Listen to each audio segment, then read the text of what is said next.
If you're visiting Osaka, Japan, this is one activity that I can suggest dahil meron itong 360 degrees panoramic view ng buong Osaka.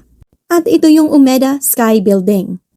Sumakay kami ng elevator papuntang 148th floor at sa elevator pa lang, kita mo na yung buong Osaka. At after nyan, dun ka nasasakay ng napakahabang escalator papunta sa pinakatuktok. At kung hindi ka takot sa heights, ito yung pinaka-perfect sa'yo.